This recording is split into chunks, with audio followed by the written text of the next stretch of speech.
Ngerti sumpah enggak? Jangan-jangan enggak ngerti sumpah. Jangan tuju-tuju saya tangan itu. Makanya jangan ngerti sumpah kamu. Oke, Mas Roy. Kamu siapa? Oke. Saya Roy Suryo. Saya apa? Saya Roy Suryo. Ada apa terusan? Enggak, udah. Kamu di bawah sumpah enggak ini? Dia mengatakan di bawah sumpah bahwa ijazah Jokowi palsu. Siapa di bawah sumpah di sini? Ijazah Jokowi palsu. Sekarang kamu harus meralat yang di Solo. Kalau enggak, nanti kita bahas itu. Ini bohong, enggak ada artinya sama sekali. Sebenarnya bukan isi buku, tapi semua ini tercantum di sini. Cuma judul utamanya adalah adu bukti ijazah Jokowi. Jadi di sini tulisannya otentikasi ijazah Joko Widodo. Di sini akan dibuktikan oleh versinya Bung Rismon bahwa ijazah Pak Jokowi asli, gitu ya. Silakan Bung Rismon. Oh ya, sebelum kita putarkan tadi saya janji untuk memutarkan apa yang kemudian disampaikan oleh Rektor UGM Ova Emilia. Kita dengarkan dulu. Akan lulus dari UGM pada tanggal 5 November 1985. Dan UGM telah memberikan ijazah yang sesuai dengan ketentuan kepada yang bersangkutan saat diwisuda tanggal 19 November 1985. 6. Sesuai ketentuan hukum, UGM dapat menyampaikan data dan informasi yang bersifat publik dan wajib melindungi data yang bersifat pribadi. Hal ini berlaku untuk semua hal dan diterapkan untuk semua sivitas akademika UGM, termasuk alumni. Oke, jadi Harusnya Mbak Ova pegang ini loh. Nah, ijazah ini. Mas Aiman, Kalau saya presentasikan, saya ingin meluruskan juga bahwa pasal 32 tadi ya yang diterangkan oleh Bang Refli Harun itu ada informasi elektronik atau dan dokumen elektronik. betul. Nah, informasi elektronik ya itu adalah setiap item di dalam sebuah objek digital atau objek itu elektronik. definisi dari mana? Iya. Anda menyusun undang-undang ITE enggak? Iya. Anda baca naskah akademiknya enggak? Bisa nggak di apa dulu? Bukan, kalau enggak usah bikin definisi ngawur. Oke, nanti Itu kita- definisi ngawur, ini menyesatkan publik ini. Ya, Enggak bisa, Iya, enggak tinggal bisa, dijawab. enggak Silakan, boleh. Saya dari tadi diam 1 jam. Enggak apa-apa, lu saya juga diem. Emangnya lu aja yang diem? Nanti silakan dijawab dengan argumentasi. Enggak, tapi Silakan. gini Mas Aiman. Ini buat apa? Dia enggak akan digunakan untuk apa-apa di sidang. Sopan banget ya. Iya apa? toh, memang sopan. Kita dengarkan nanti. Buat apa kita menghabiskan waktu satu segmen ini nggak ada gunanya dengerin keterangan asli? Itu Nggak menurut Mas ada. Roy. Menurut saya ada gunanya. Silakan. Ya, ijazahnya jelas palsu, 99,9% palsu. Iya. Oke, Nah, silakan. Oke. Udah dengerin aja. Bohongnya dia dengerin aja nih. Ya, dengerin aja. Ya Tuhan, Iya. mengerikan ya. Apa ya Tuhan? Emang Tuhannya sama? Enggak lah. Tuhan saya Allah Subhanahu wa taala. Tuhan saya Allah Subhanahu wa taala. Berani-beraninya bilang Tuhan dia. Oke, silakan Bung Rismon. Ini bisa didiamkan nggak? Mas Roy punya hak bersuara, tapi Saya punya hak bersuara. Iya, Kalau silakan. bohong ya parah. Ya, kembali lagi tadi, informasi elektronik adalah setiap item, ya, baik gambar, logo, apapun informasi yang termuat di dalam sebuah objek digital. Jadi artinya begini, ya, kaitannya dengan mengubah, memanipulasi dan lain-lain tadi itu dalam pasal 32 itu artinya apa? Setiap item yang diubah itu informasinya juga berubah, baik fotonya Pak Jokowi yang diubah, misalnya supaya mensreanya supaya tidak sesuai dengan fotonya supaya sesuai dengan Mensrea saya nggak ngerti artinya nih mensrea. fotonya Pak Dumatno. Itu juga informasi elektronik. Jadi informasi elektronik ya dalam pemahaman saya adalah setiap informasi, setiap item baik gambar, logo, teks dan segala macam itu adalah informasi elektronik. Nah, ketika dia diubah, makanya tadi saya katakan misalnya tadi ya video saya yang asli itu masih bisa diakses. Sekarang dan pada saat terjadi tindak pidana. Tetapi begini, Ketika itu dipakai, di cloning, di download sehingga misalnya menjadi video Shure misalnya atau video AI generated yang lain, maka itu berubah juga. Artinya apa? Terjadi tindak pidana di situ, pengubahan di situ. Nah ini Sepertinya Roy Suryo ingin cuci tangan dalam kasus isu ijazah Jokowi dan menyeret nama Dian Sandi sebagai pengupload gambar ijazah Jokowi. Kata Roy Suryo sebenarnya, ada 4 orang yang upload dan Dian Sandi bukan satu-satunya orang yang upload gambar ijazah tersebut. Dian Sandi bukan satu-satunya yang mengupload ijazahnya Jokowi. Ya, kalau itu tidak diakui oleh Jokowi, berarti sebenarnya itu adalah ijazah yang sudah diumbar ke publik. Ada 4 sebenarnya, tapi yang lain men-take down. Tinggal punyanya Dian Sandi. Dan Jokowi tidak pernah melakukan show atau tidak pernah membuka Dian Sandi. Meskipun kabarnya Dian Sandi sowan ke Jokowi memohon maaf. Mohon maaf dalam Undang-Undang ITE itu tetap tidak mengurangi pasalnya. Mau dia mohon maaf, mau dia kemudian mengklarifikasi, tetap namanya mencuri. Ibaratnya mencuri. Saya mencuri data dari Bang Gafur. Saya minta maaf, tapi kan datanya sudah sempat di saya. Sudah sempat juga mungkin disebar ke orang. Sudah sempat ada banyak mendownload. Dan per hari ini Dian Sandi itu di-download atau dari unduh sebanyak hampir 9 juta. Jadi artinya kenapa ada memilih satu orang di antara 9 juta itu yang kemudian saya pun bisa dibuktikan tidak ada akses saya langsung terhadap datanya Dian Sandi karena saya nggak punya akun. Saya nggak punya akun X. Nanti Pak, mau di penjara, mau di luar penjara, next yang akan kami bongkar ijazahnya Gibran Raka Buming Raka. Ya, tapi tidak peduli. Memang penjara bikin kami takut? Tidak. Tidak ada yang bisa memenjarakan pikiran. Tidak ada yang bisa memenjarakan hati. Tidak ada yang bisa memenjarakan jiwa. Membuktikan bahwa Pak Jokowi memang alumni. lu memang alumni kok. Ayo gendeng aja bilang ke alumni itu. Siap. Terima kasih, Pak. Mengenai gunung itu. Iya. Dengan Pak siapa, Pak? Pak Bambang. Pak Bambang dulu Sangkatan Sangkatan. dulu gimana, Pak? Dengan Pak Jokowi dulu naik gunung? Ya, terakhir di Kerinci kita. Pak Bambang waktu itu bersama Pak Jokowi. Iya, betul. Nah, berarti Sekali lagi, jangan Tifa memutarbalikkan logika. Ya, logikanya itu adalah serangannya Tifa. Tifa dan Roy ini pinter lihai sekali memutar-mutar balik fakta. Makanya masyarakat harus tajam memahami itu. Ya, Tifa dan Roy hati-hati. Tidak semua masyarakat bisa kamu kibulin, bisa kamu bodohin dengan argumentasi, dengan narasi-narasimu.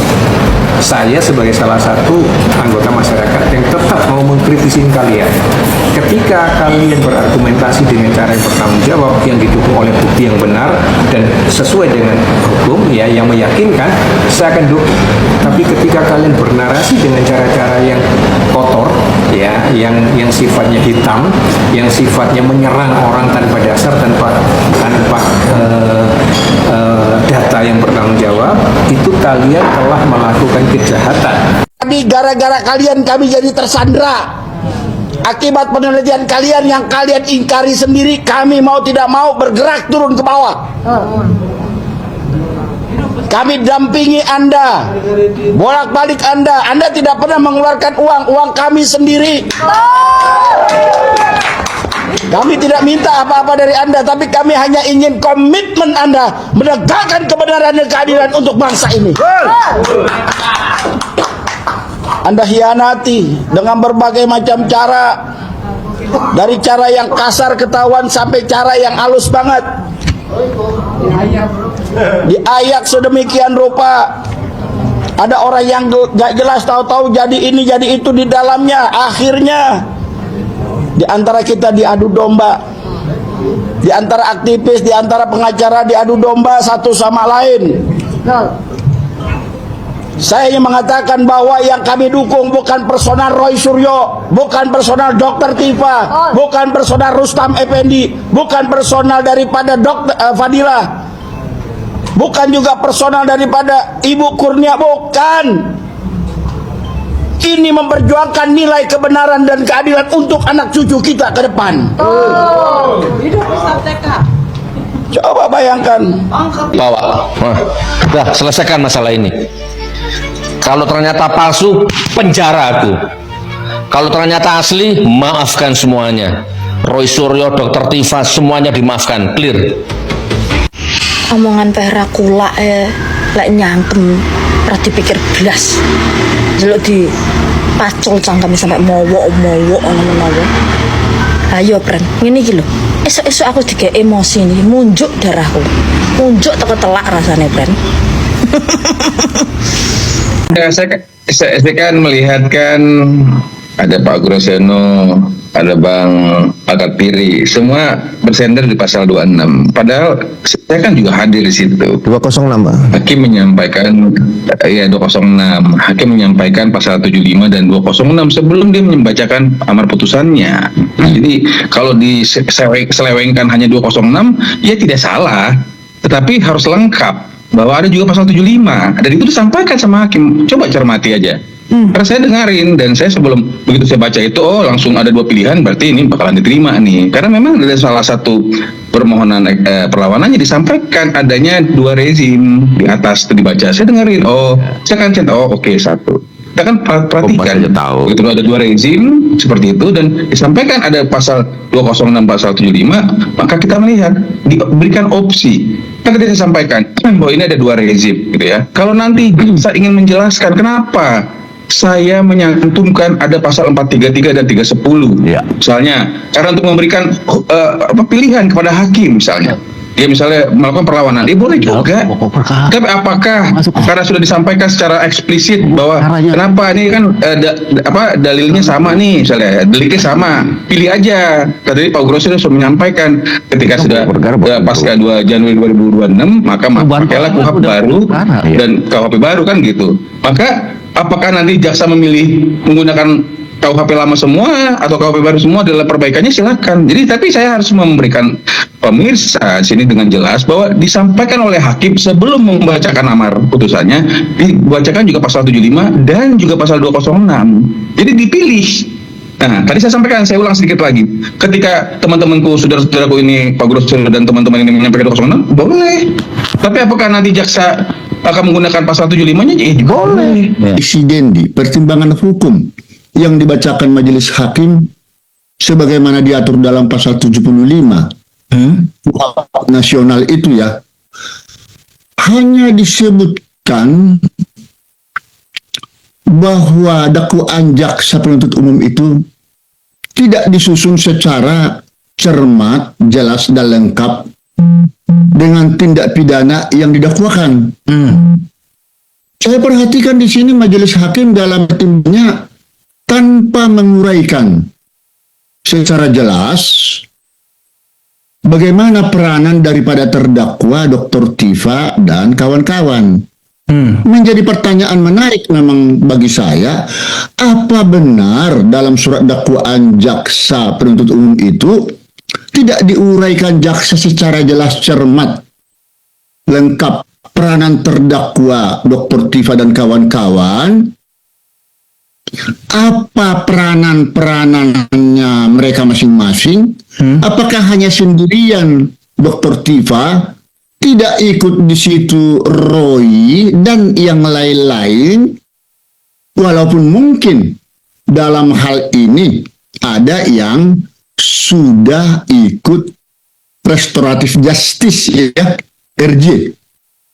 Perlu diketahui bahwa yang menjadi objek perkara ini adalah pencemaran nama baik dan fitnah terhadap Pak Jokowi. Dan perkara ini sudah P21. Itu dia. Lengkap dikirimkan kepada pengadilan. Di dalam surat dakwaan jaksa penuntut umum, seharusnya jaksa akan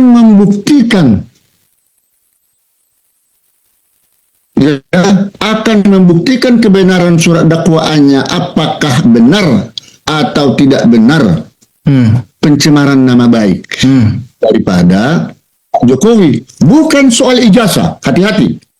Ini saya lihat menjadi bola liar. Karena yang menjadi objek perkara di sini adalah pencemaran nama baik dan fitnah. Nah, makanya saya katakan di dalam penetapan Roy Suryo sebagai tersangka, ini jadi saya kaitkan langsung ke Prapitnya. Ketika Roy Suryo dinyatakan secara sah sebagai tersangka, ya kan? Maka otomatis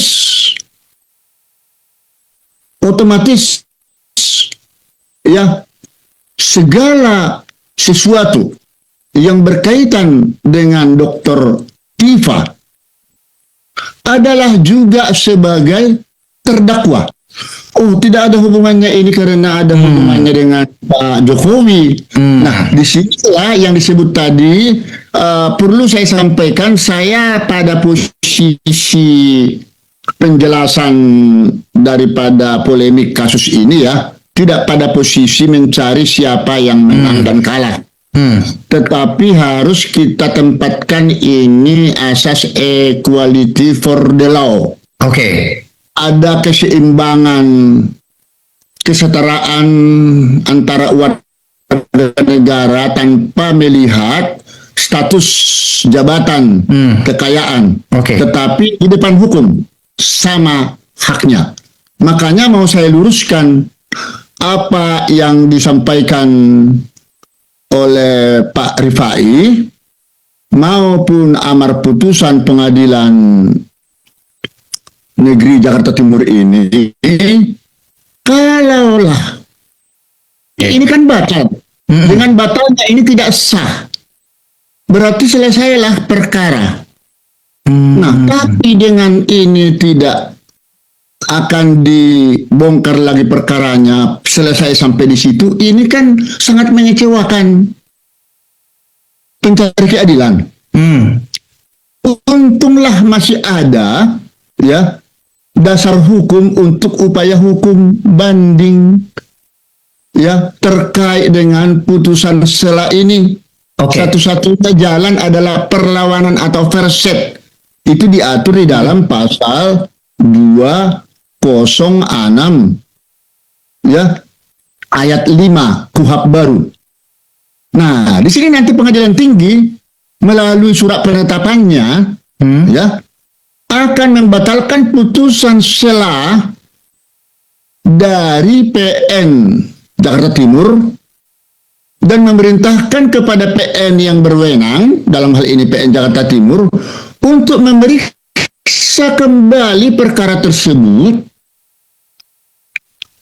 Ya, tentu saja supaya menyatakan surat dakwaan jaksa dinyatakan sah dan dapat dilanjutkan dengan pemeriksaan pokok perkara.